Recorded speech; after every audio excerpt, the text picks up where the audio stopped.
सभी लोग सोचते हैं कि सरकार एक बकवास काम कर रही है, क्यों वो एनिमल्स को प्रोटेक्ट कर रही है।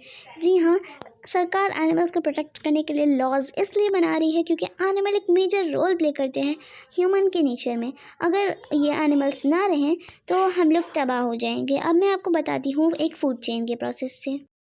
देखिए, ये एक फूड चेन है। इसमें आप पहले देख सकते हैं ग्रास एक प्रोड्यूसर है, उसके बाद प्राइमरी कंज्यूमर एक ग्रास हॉपर है, और सेकेंडरी कंज्यूमर एक फ्रॉग है, और फिर टेरिटरी कंज्यूमर एक स्नेक है, फिर उसके बाद फाइनल कंज्यूमर एक हॉक है, और फिर डिकम्पोज़र एक फंगाई है।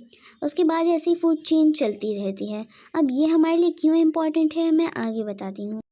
अगर मान लेते हैं कि सूखे की वजह से ग्रास जो हमारा प्रोड्यूसर है वो मर जाता है, तो फिर भूख की वजह से प्राइमरी कंज्यूमर हमारा ग्रास हॉपर मरने लगेगा, और फिर जो प्राइमरी कंज्यूमर को खाता है जो कि फ्रॉग है सेकेंडरी कंज्यूमर, उसकी भी डेथ हो जाएंगी, उसकी पॉपुलेशन, क्योंकि ऑब्वियसली उनके पास खाना नहीं रहेगा तो वो भी मर जाएंगी भूखमरी से।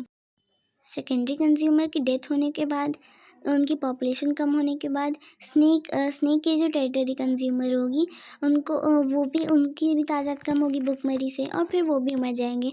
एंड फाइनल कंज्यूमर जो हॉक रहेगा उसका भी यही सेम हाल होगा। एंड उसके